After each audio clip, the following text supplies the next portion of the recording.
Hello everyone, आज है 26 फरवरी और आज इस वीडियो में हम बात करने जा रहे हैं इन्फीबीम एवेन्यू के बारे में। आज 7% की बड़ी तेज़ी दिखाई है। अगर आप पिछले एक महीने में देखोगे तो यहाँ पर तकरीबन 5.5% की तेज़ी है। आज एक्चुअली में देखा जाए तो शानदार तेज़ी है। इससे पहले भी एक बड़ी रफ्तार आई थी, यहाँ पर 32 से 35 पे गया था, फिर कुछ टाइम रहा ये, फिर एक दोबारा तेज़ी दिखा दी है। इससे पहले यहाँ पर देखो तो 38 रुपीज़ के ऊपर ये शेयर गया था, वहां से करेक्शंस आए थे। तो एक शॉर्ट टर्म रेजिस्टेंस जो है वो 38 रुपीज़ के आसपास ज़रूर नज़र आता है। एक साल का भी अगर आप ग्राफ देख रहे हो तो 131% का ग्रोथ भी है और शानदार तेज़ी थी। अगर 38 रुपीज़ का लेवल तोड़ के ये ऊपर की तरफ बढ़ता है, 39.40 की तरफ जाता है, तो एक ब्रेकआउट का सिनारियो देखने को मिल सकता है। लेकिन अगर नहीं जाता है तो डिक्लाइन भी एक्सपेक्टेड रहेंगे। बात करेंगे वीडियो में उसके बारे में, लेकिन उससे पहले अगर आपने अभी तक चैनल को सब्सक्राइब नहीं किया है तो प्लीज़ अभी इसे सब्सक्राइब कर लीजिए, क्योंकि आगे भी बहुत सारे वीडियोस हैं जो आपको काफ़ी ज़्यादा हेल्प करेंगे। तो खूब सारा पैसा बना कर दिया है इसने पिछले 6 महीने में। अगर आप देखो तो तेज़ी पिछले 6 महीने में काफ़ी अच्छी आई है। 5 साल का अगर आप ग्राफ देखोगे तो 300% का ग्रोथ है।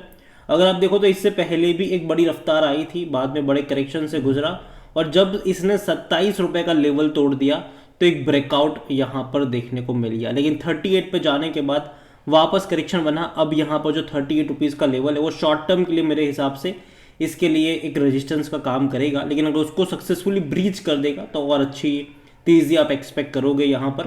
लेकिन अभी की जो तेज़ी है उसकी वजह यूएस से लेकर आई है। यहाँ पर अगर आप देखोगे तो इन्फीबीम एवेन्यू के शेयर्स में एक बड़ी रफ्तार आई, क्योंकि उन्होंने पार्टनरशिप करा है जो यूएस की एक कंपनी है उनके साथ। एक स्ट्रेटेजिक पार्टनरशिप है ये।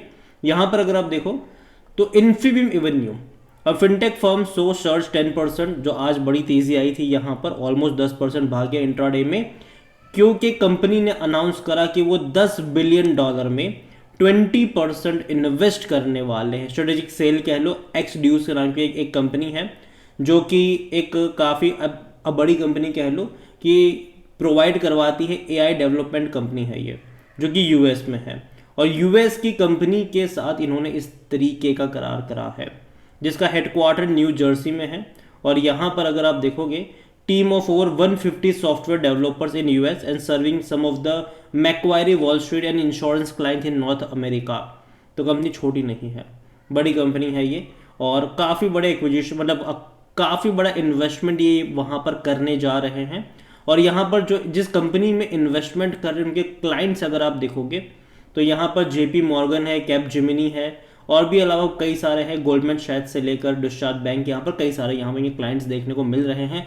इससे कहीं ना कहीं अंदाज़ा ये लगाया जा रहा है कि सीसी एवेन्यू जो पेमेंट बिजनेस है, कहीं ना कहीं धीरे धीरे वो वहाँ पर यूएस में भी अपने पग पसार रहे हैं।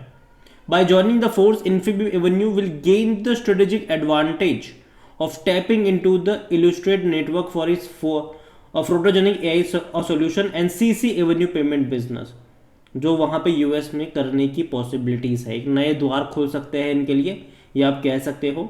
और अच्छी बात होगी, अगर ऐसा हो जाता है तो काफ़ी अच्छी बात होगी इस कंपनी के लिए। लेकिन उसके चलते जो तेज़ी है वो हमें यहाँ पर देखने को मिल चुकी है। अगर आप कंपनी के वेबसाइट पर जाओगे तो कंपनी का काम है, देखो फिनटेक कंपनी है ये, जो डिजिटल पेमेंट सोल्यूशन वगैरह प्रोवाइड करवाती है। इसके अलावा software platform, enterprise software platform वगैरह भी यहाँ पर है। जो सीसी एवेन्यू, जब भी आप ऑनलाइन पेमेंट करते हो और पेमेंट के टाइम पे आपको देखने को मिलेगा, जब पेमेंट हो जाएगा, जब पेमेंट हो रहा होगा तो आपको सीसी एवेन्यू देखने को आपको कई बार देखने को मिल जाएगा। ये क्या है, ये एक मीडियम है, ठीक है, ये एक मीडियम है ऑनलाइन पेमेंट्स का। ये मेक श्योर करते हैं कि भैया पेमेंट सक्सेसफुली हो, सीमलेस तरीके से हो यहाँ पर। तो कंपनी देखो खराब नहीं है, लेकिन अगेन मैं कहूँ ऐसा नहीं कि ये इकलौती कंपनी है, कई सारी कंपनीज इस सेक्टर में है, कई सारे लोग और यहाँ पर आ रहे हैं। और यहाँ पर वॉल्यूम्स आज देखो तो भाई साहब बड़ी मात्रा में थे। 9 करोड़ से भी ज़्यादा के शेयर्स आज यहाँ पर ट्रेड होते नजर आए। इतना ही नहीं, according to Moneycontrol user 62% लोग कह रहे खरीदारी करो, 38% लोग कह रहे बेचो और भाग जाओ यहाँ से। कंपनी को लेकर अगर आप देखोगे डिविडेंड के बारे में अगर हम बात करें तो डिविडेंड 5 पैसे का पे कर रहा है ये, 5 पैसा। और देखो आपको देखने में लगता है कि यार प्राइस तो कितना सस्ता है इसका, लेकिन एक्चुअली में उसकी वजह है बोनस। एक ही साल में इसने 2 बार बोनस पे कर दिया था, सॉरी 2021 में और बाद में 2022 में, 2 साल में 2 बार इसने बोनस पे कर लिया। और बोनस पे करने के साथ साथ कंपनी इससे पहले 2017 में स्प्लिट भी हो चुकी है। और यही वजह कि आपको प्राइस कम देखने को मिल रहा है। मतलब जब बोनस इसने दिया था मतलब जब इसने 2021 में पे किया था तब ये 100 रुपये का था, बोनस दिया 50 रुपये का हो गया, 22 में बोनस दिया 25 रुपये का हो गया। तो ये बोनस की वजह से 1/4 शेयर प्राइस हो गया, सिंपल सी बात है ये। और जहाँ तक बात करी जाए इसके वैल्यूएशन को लेकर तो ये 64 का पी है, सस्ता नहीं है, महंगा है। सेक्टर पी 34 का है ये।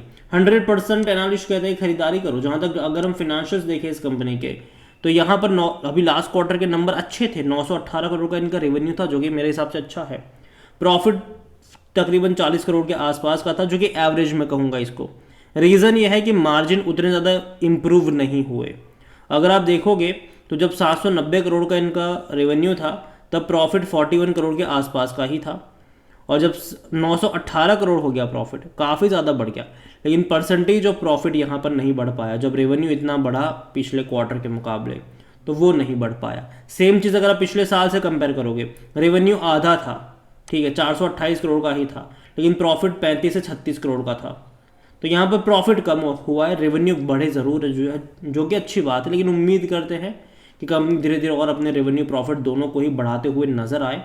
और जहाँ तक शेयर होल्डिंग के बारे में बात करी जाए तो जो प्रमोटर उनके पास 28.13% का स्टेक है, लेकिन बेच रहे हैं वो 30.63 से घटकर आए थे 29.13 और अब आ चुके हैं 28.13।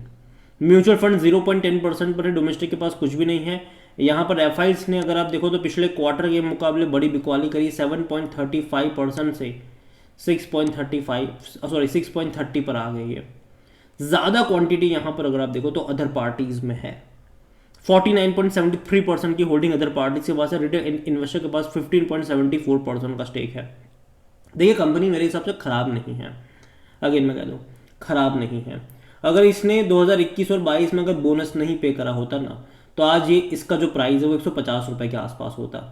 बोनस पे करने की वजह से इसका प्राइस आपको इस लेवल पे देखने को मिल रहा है, वरना इसका प्राइस 150 रुपये होता।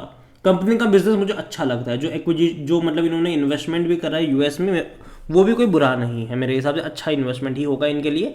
और कहीं ना कहीं मैं मान के चल रहा हूँ कि चीज़ें बेहतर होगी लॉन्ग टर्म के लिहाज से इस कंपनी में। लेकिन चार्ट अगर मैं देखूँ तो मुझे लगता है कि जब तक सक्सेसफुली 39 रुपीज़ का लेवल ये ब्रीच नहीं करता है, फ्रेश एंट्री के मौके मुझे लगते नहीं है यहाँ पर।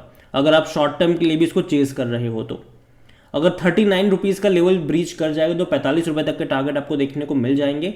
लेकिन हाँ, 45 पे जाने के बाद भी डिक्लाइन आएगा। फिर आप ये एक्सपेक्ट नहीं कर सकते भैया 45 का 50 हो, 50 का 55 हो, नहीं। हाँ वो होगा, 2-3 साल में होगा, ऐसा भी होगा, ठीक है, मतलब 1.5-2 साल में ऐसा भी होगा। लेकिन अगर आप इमीडिएट बेसिस पे ये एज्यूम करके चलोगे बढ़ना ही चाहिए तो वो नहीं होगा। करेक्शन एक्सपेक्टेड रहेगा यहाँ पर।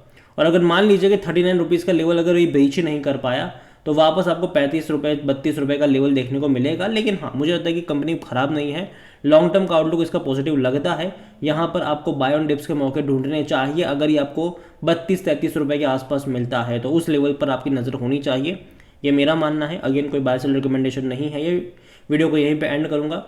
पसंद आया हो तो लाइक करें, शेयर करें। चैनल अगर पहले बार हैं तो प्लीज़ सब्सक्राइब करें। और इन्फीबीम एवेन्यू के बारे में आप क्या सोचते हैं वो भी आप मुझे कमेंट में लिखकर बता सकते हैं। Thank you.